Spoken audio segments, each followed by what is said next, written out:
Hey, everybody, real quick announcement before we get started. We have a special promotion from our affiliate Book of the Month Club Young Adult through to the end of September. What do we got? If you go into our show notes and you click the link, you can get another $5 off of your Book of the Month box. That means you'll get it for just $5.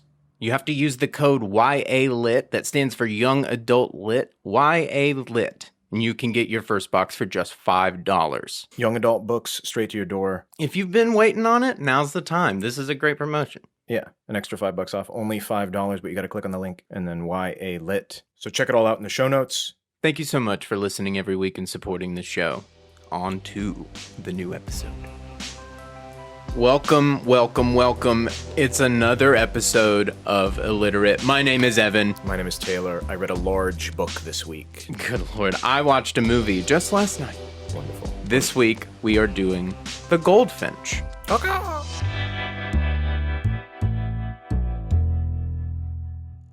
Maybe right off the bat, should we say we almost didn't do this? Yeah, so this was given to us as a suggestion. We asked for suggestions on our previous episode. We're always looking for ideas. We knew the movie was coming out, but we kind of were glazing over it, and then we saw the initial reviews, and we went, maybe pass. Yeah. And then I got a message from Eliza on Instagram, and she said, yo, I love The Goldfinch. You guys should check it out. You should do a thing. And we were like, well, we almost weren't going to. And here we are. And yeah, so we gave it a second glance, and then we were like, well, I guess the initial thought was like, maybe if the movie's so bad, that's an interesting thing to talk about. Is like, where did that go wrong? But I think the conversation is steered in a different direction. So we'll get into that later. Yeah, but the book, for those that don't know, is published in 2013. It was on Amazon's 2013 Best Book of the Year list. It was on the New York Times bestsellers list for over 30 weeks. And then the next year it won the Pulitzer-Prize for fiction. Good and Lord. They just came out with the movie last week, I think it was. Yes. And it has unanimously been destroyed by everyone. Oh, it was a slaughter. And this is why we didn't want to do it, because we're optimistic. We believe in people. So we're not going to do something that if it's like... The air around it was as if the movie had been abandoned almost. As if that the final product was so far beyond anything even palatable.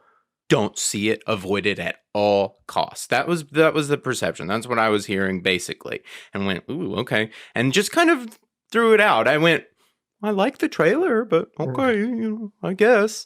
And so we get the suggestion. We're looking at it. I saw it last night. It's fine. Yeah. I do not understand the reaction to this film. It's not particularly good in any facet, but I can't find a major flaw, one particular thing that destroys it, that totally handicaps it. I think the point here is that it was ambitious to try to do this. Yeah, because this is an 800-page book, and we'll get into some of the stuff about the book, and then you can talk to what the movie does.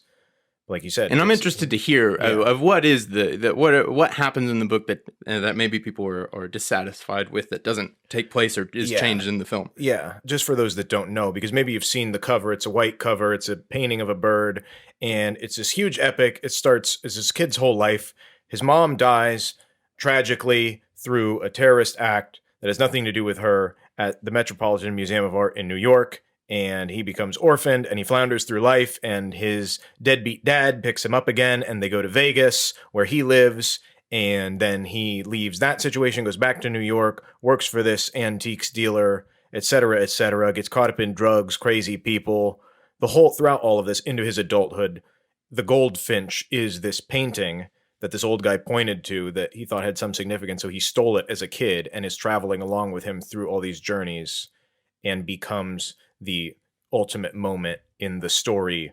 Yeah, it's this huge, grand story spanning decades people. It spans somebody's life and the revelations that happen after such a cataclysmic event. And how do you live life, and what is a good life, and who do you trust, and what is art, and what is love, and tons of stuff. Yeah, the themes are so broad here, and it goes over such an amount of time. You cover so many relationships. I mean,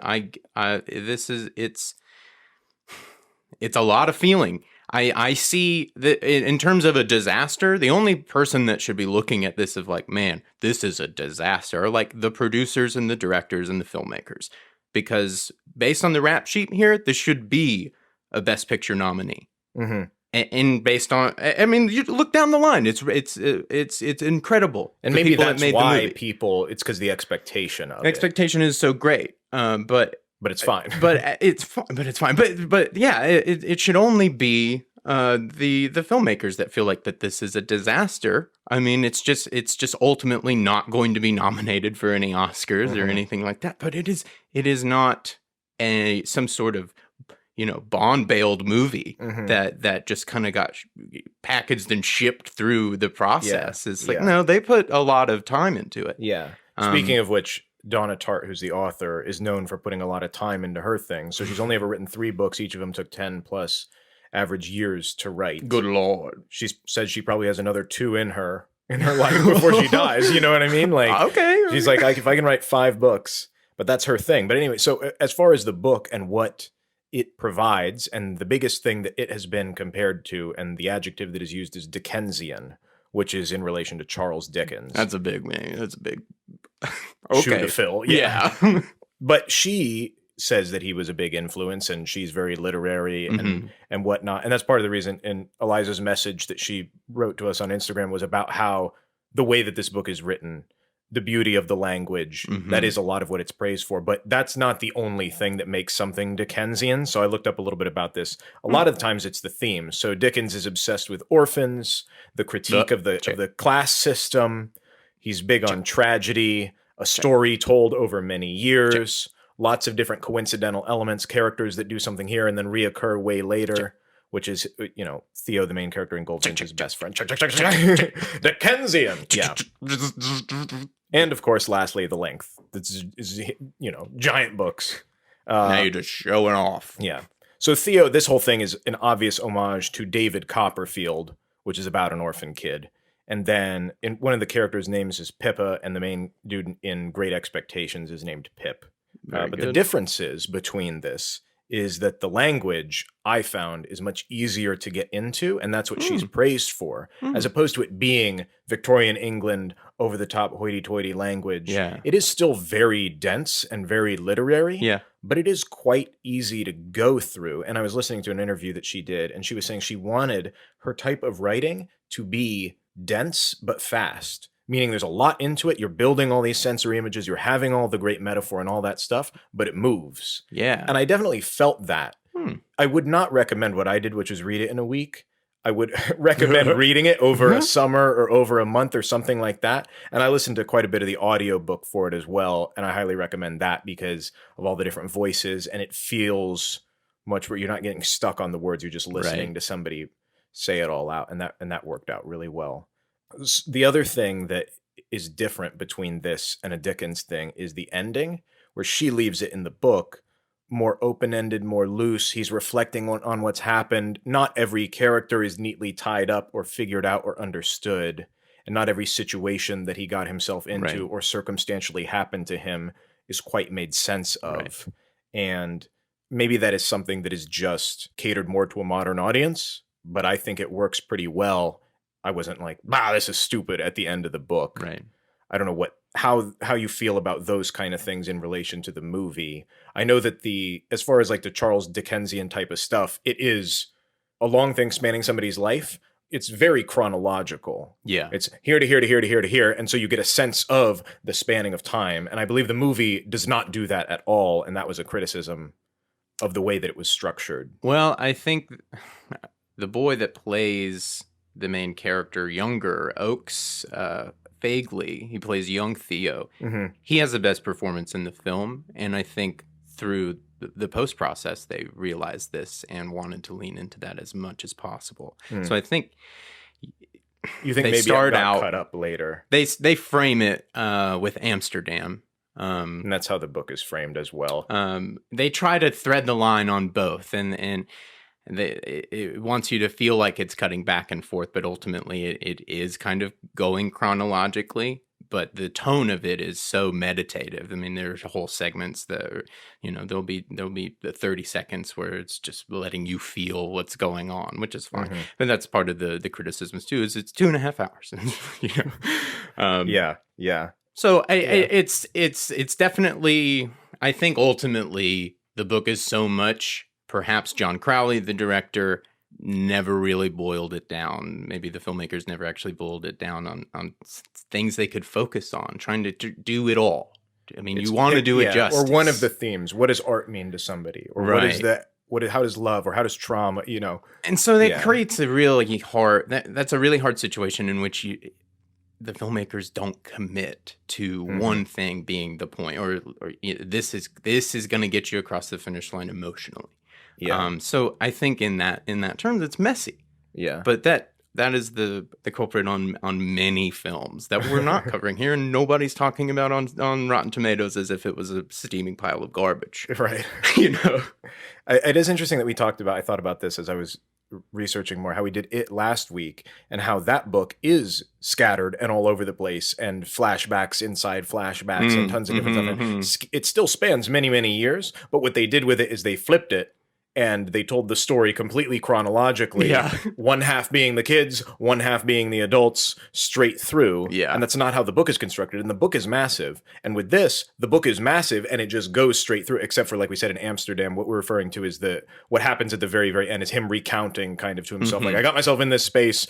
Oh no, this is what happened all through my life. And then it's the bookend. Pretty classic for a story like this. And then he gets out of it, and then that's the beginning and end kind of thing. But they did not do that in the movie, and it's interspersed his kid life and his adult life and all elements in between. Yeah. They want to go back as much as they can, as much as it makes sense. And that helps trying to bridge the thematic element there of what's going on meditatively in his head. That's where they're trying to get that stuff in. It just never quite is enough. Yeah. Ultimately. But And also, like, for the book, it wasn't quite enough for people, even though it was a major bestseller, and like I said, on New York Times bestsellers for 30 weeks and won the Pulitzer-Prize the next year. Somebody from the New Yorker said the tone, language, and story belong in children's literature. Like I said, because it's touted as this literary masterpiece, but it's pretty accessible for the most part. And then the Paris Review said a book like The Goldfinch doesn't undo any cliches, it deals in them. Because it's presenting a lot of material that has been talked about before, or, like we said, trauma and art and love and these kind of things. Somebody that was a big proponent of it, though, was Stephen King. He loved it. She said, Donna Tartt is an amazingly good writer. She's dense, she's elusive, she's a gorgeous storyteller. His problem with her, though, which I thought was funny, was her productivity. Because he says, but 3 books in 30 years? Throwing shade? What? Because you said he's written 60 whatever million, he's got so much. He's like, that's what makes Sorry, Stephen, we can't all be you. Yeah. He thinks everybody can. That's why he's the main character of every one of his books. Yeah. God love him. But as far as the movie, like we were saying, this book took 10 plus years to make. They did put in quite a bit of effort into the movie itself. I saw because the scene that takes place that starts the whole thing off, that gives him this great trauma and propels him into orphanhood and all of that, is his mom dying in this explosion at the museum. And they recreated all the paintings, which is wild. That's insane. They rebuilt, they made an entire replica, well, maybe not an entire, but where the scenes were taking at a warehouse in Yonkers of the Met, because they wouldn't let them film in there, And like you said, you won't let us set off a fake bomb? Yeah.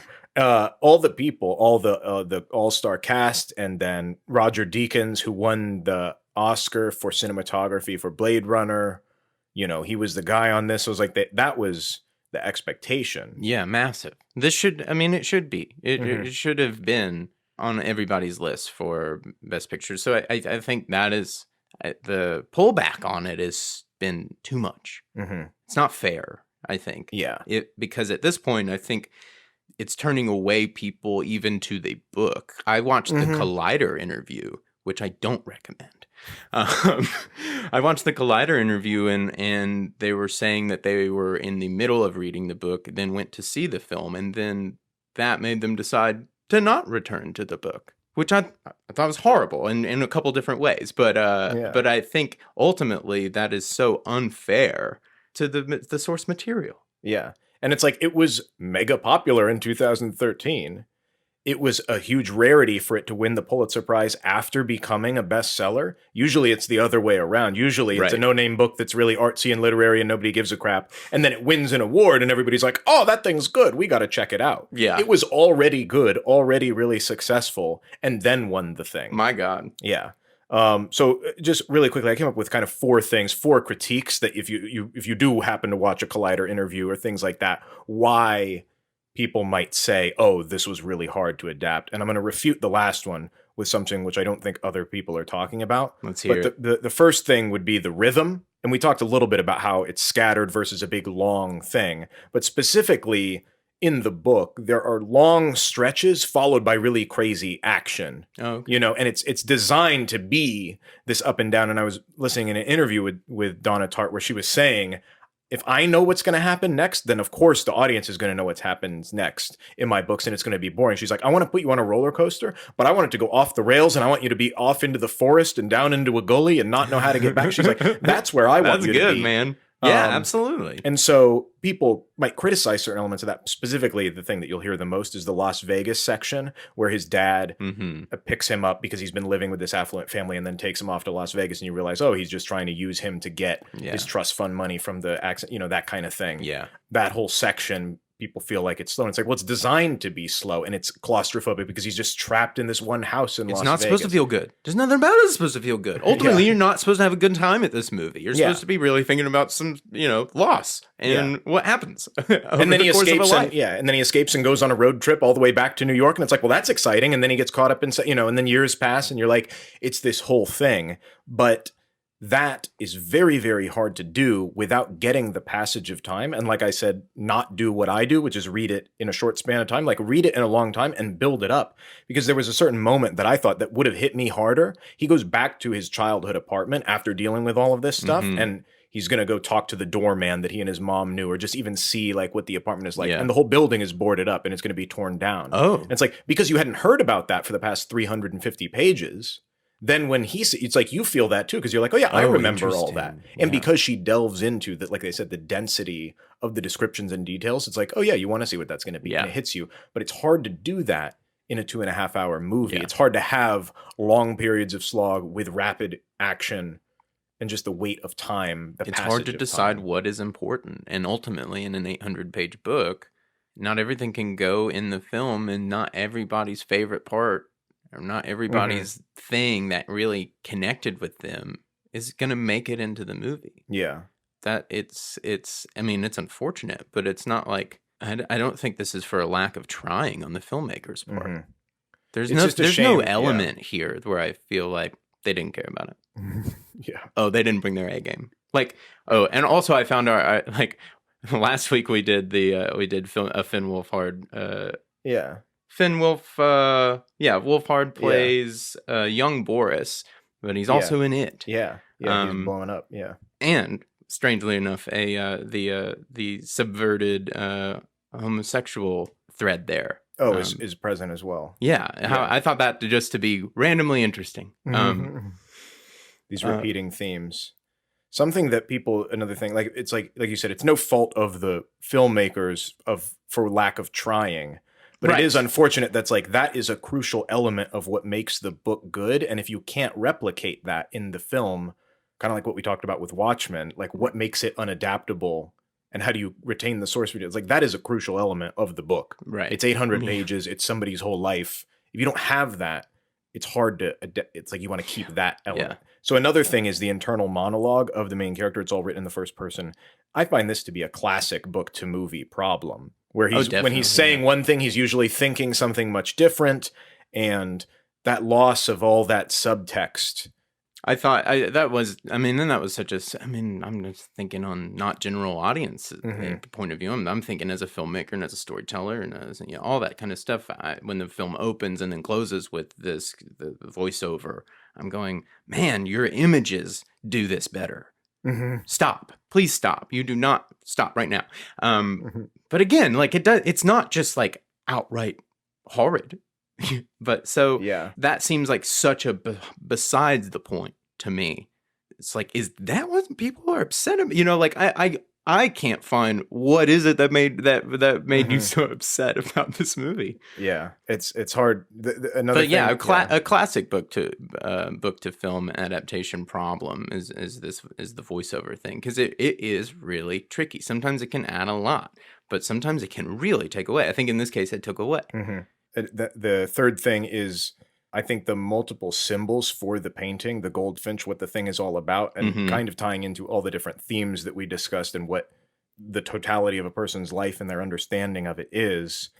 It's the novel's namesake. It's the Dutch painting. It's the emotional anchor for his mother. It's a way for people to discuss art. It's a symbol of New York City and modern tragedy and trauma. And it's him, at a certain point, he's coveting this thing, but then he doesn't even open it up. He's got it covered up. Turns out, and this is a spoiler kind of in the story, but like Boris ends up being Boris ends up being the one having it. So for a certain point, he's not even actually having the real thing, but it doesn't matter because he's got the thing with him that he thinks is the painting. And for all that time in the story, after you figure that out, you're like, well, then how did it get him through the time? It's like almost like a placebo. It represents something else. And so there's all these different things that the painting encompasses. It also ends up being his salvation at the end, how he's able to get through things, what absolves him of his problems, but then also gives him a meaning in life to atone for the bad things he did do, stems from this painting as well. But it was at the start, and who knows why the old guy, I never really, maybe I'm dense and, somebody tell me if there is a reason for this, but why the old guy that was dying in the explosion pointed to that. Maybe he was pointing to something else entirely. It's like, was the whole thing arbitrarily designed to begin with? Mhm. All of that symbolism, from what I understand, is difficult to do, and present all those different facets of it. Absolutely. Yeah. And I don't know if you got any of that or all of that stuff with the Goldfinch, or even what is on the painting itself. Is this bird chained to a, its leg is chained to a thing. It's like, that is also a symbol. There's so much symbolism here. I don't know that I got a clear enough, long enough look to see that kind of detail in it, but I think you're obviously thinking about it as a device. What does it mean to him? And you start thinking about it. What if you're relating to what he's going through, the loss and relationships and the hardship that he's going through? If you're relating to that, you're also thinking, what was your thing that gave you peace? Yeah. What was it? What was the thing that you had to hold? That's kind of where I had my mind being led to. So that was the most immediate thing. So that did come or across. a memory that you don't want to let go of. Exactly, and having some sort of physical tome for it. The idea that I totally connected with it. That stuff is. I mean, I think we're discounting the fact that the story is interesting and is well written and zigs when it should zag. Ultimately, it is there on the screen. Ansel Elgort in the fetal position hugging this thing. I don't know how many shots of it I have to get to, and then realize that it was never even there to be. It's all about where you invest your energy. It's what is it that gets you through the day, and the ultimate realization that the power is in your mind. To how you feel about these things. The painting was never there, not that never there, but he didn't even know when it switched because it didn't matter. It ultimately did not matter. But as far as like all of that being encompassed in a film that's trying to deal with so many things, I think a lot of people felt that was missing from it, or where a lot of people got the story is the title of the thing, The Goldfinch. What's the painting about?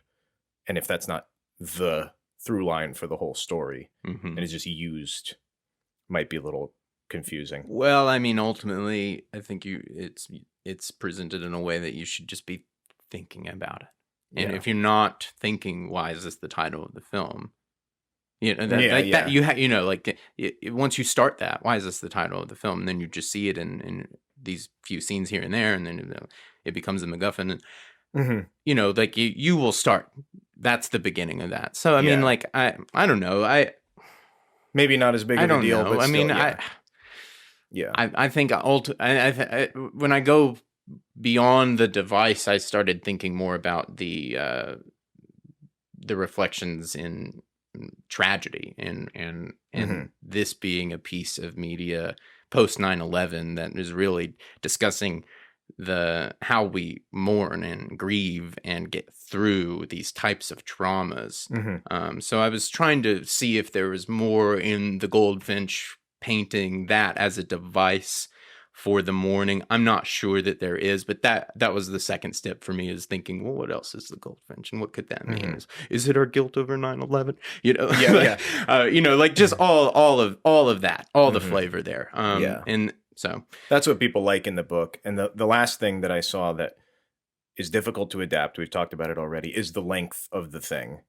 Massive book. Although I found something very interesting that I would like to compare it to. And I didn't know anything about the Pulitzer-Prize either, so I just did some research on this kind of stuff. And I thought this was fascinating, and I don't think you'll necessarily find this anywhere else, because what this thing was known for... We got the exclusive? We got the exclusive. The movie, The Goldfinch, made $800,000 on a $50+ million budget in the first day, right? Just like notoriously horrible. Good Lord. They lost massive amounts. On 2,500 screens. Yeah, it's like a national release. Insane. Adjusting for inflation, the most successful film in box office history was also a Pulitzer Prize winner, which has a very similar track once I started looking into it as The Goldfinch. So I'm talking about Gone with the Wind, which was a Pulitzer Prize winning book. Before that, it was critically successful. Adjusted for inflation, it made $3.7 billion. Oh my God. Yeah. In the life of it. It's a massive book. It's over 1,000 pages. The film is massive. It's 3 hours and 58 minutes. The book came out in 36, like I said, was wildly successful. She won the Pulitzer Prize the next year in 37. The movie came out in 40, a couple years later. My God. It got 10 awards from 13 nominations at the Oscars. Victor Fleming also directed Wizard of Oz the same year. Yeah. Which did not win the Pulitzer Prize.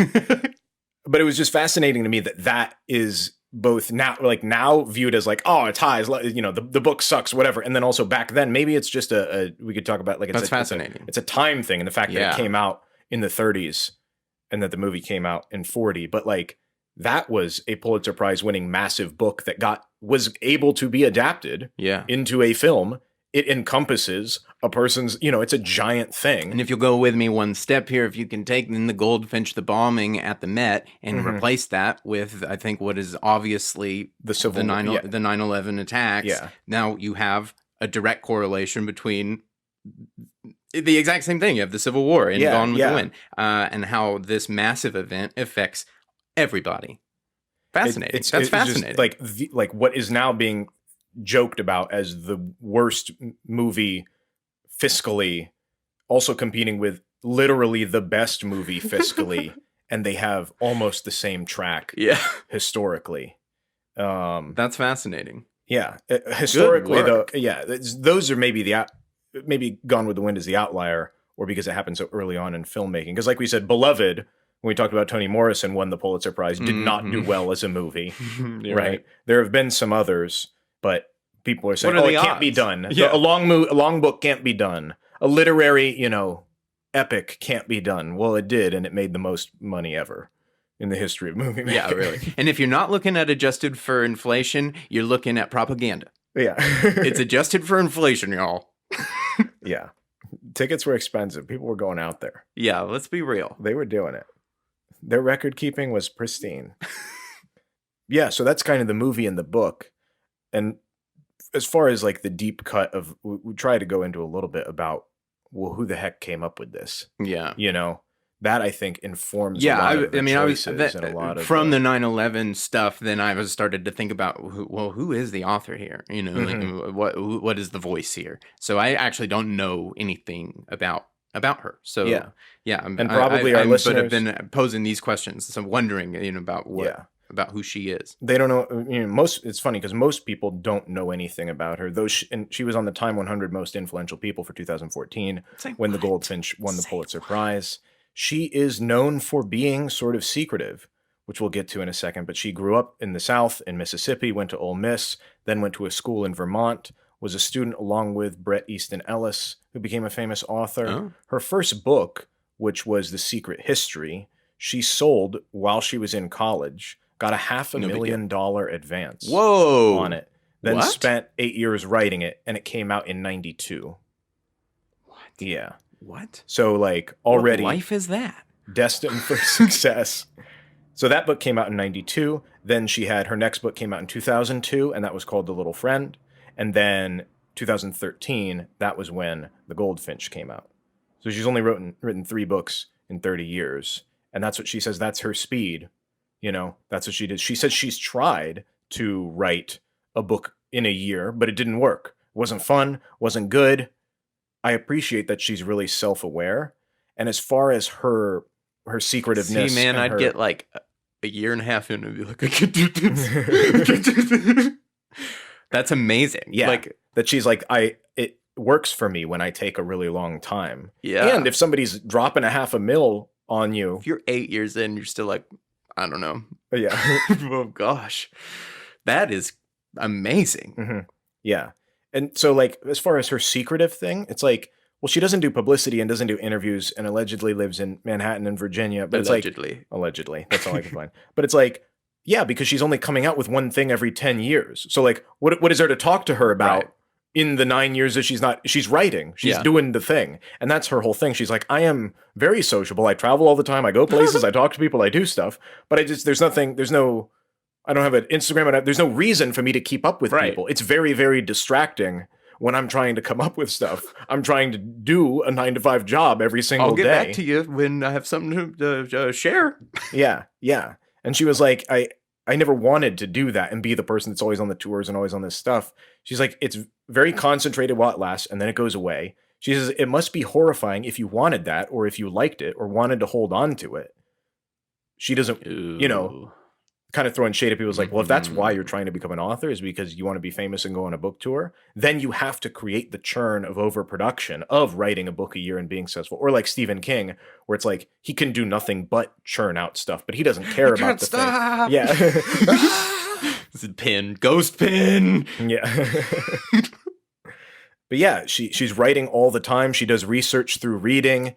She said the Las Vegas section was an unlock for her when writing The Goldfinch, because she had to go on a trip to Las Vegas that she didn't want to go to for some reason. And she was like, oh, this is a perfect part of this story. And it's like, I wouldn't have put that in there if I hadn't put myself in that situation. So she's pulling from all sorts of things. I found that the terrorist act that she was inspired by specifically was the Buddhas of Bamyian, which was I didn't even know anything about them, and now they don't exist. It's these giant sandstone, clay, mud, thatched statues that are the height of a 15-story building, or were the height of a 15-story building, made in like 500 CE or whatever. Yeah. And the Taliban exploded them, I think in 2002. What? And just completely destroyed them. And now it's just these big openings in the side of these cliffs that don't have the statues in them anymore. Oh, and she saw this and she was like, yeah, that's just like a terrorist destruction of art. And obviously 9/11 and these sorts of, modern absolutely trauma and tragedy on societies and culturally relevant works that can never be brought back, and what they mean to people on an individual level. So that I knew nothing about, but that was definitely one of her influences. But yeah, she's all over the place doing stuff, but she's just silent in what the do you meantime. need to know? She's like, what do you need to know about what I do until there's something to share? Yeah. The big question that I saw that people had and was mentioned is, like I said, she has these 3 books, which is unfortunate that this one, the movie version, did terrible, or people are bashing it or saying it's not amazing and boo-hoo and never even read the book that it's based on or whatever. The question is, why not The Secret History, which was her first book, which was super successful. Right. Silence of the Lambs came out that same year. Was like, we can do a massive book. Yeah. Secret History is it's a novel of ideas, as they say. Yeah, but there's sex and drugs and murder, and it's in this college Greek, not fraternity, but like a Greek club. Okay. And it's almost like a murder in reverse. It's like, it's from the perspective of somebody who knows you already know who did it, and then it's putting the pieces together of how it came about. Oh, cool. And she said she wanted to play with that format. So it's got a lot of action and stuff. Weird, because that instantly sounds cinematic. Yeah. Like that sounds that's a device. So why wasn't that? Yeah, so the second the book came out in 92, Director got the rights, going to be made, in production. The director dies, I believe, in a car accident Oh or my something gosh. horrible. The rights revert back to the studio. They don't do anything with it. So who was the director again? So it was Alan Pakula, who was known for To Kill a Mockingbird, which was a Pulitzer-Prize winning book that then got adapted into an Oscar-winning movie. Oh, he did the movie? Yeah. Wow. He did All the President's Men. Oh my gosh. And he did Sophie's Choice. Oh my gosh. Yeah. It was a big deal. So he died in a car accident. yeah. So right as things were getting underway, so it went back to the studio, and then they waited a little bit. This was in '98, so it's like things are moving along. They want to tie it to something. So then 2002, her second book comes out. Gwyneth Paltrow got the rights to it and was going to do it with people and was getting people involved. Cool. Goop. She was making it work though. But then, hell yeah, another tragedy. Her dad died that year. And so she was like, well, this is another side project. This is another thing, that kind of thing. No, it's cursed. Yeah. And so then now, lining it up with something else Donna's doing or somewhat relevant to that story and what's going on there. But they've now made the Goldfinch, and it did terribly critically and commercially. And so it's like, are they ever going to make The Secret History? Yeah, really.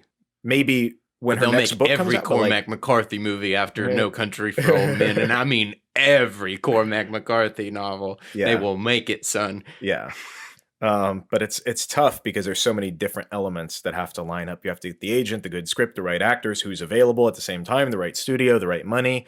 And there's no particular order, but it has to be the right one, at that time.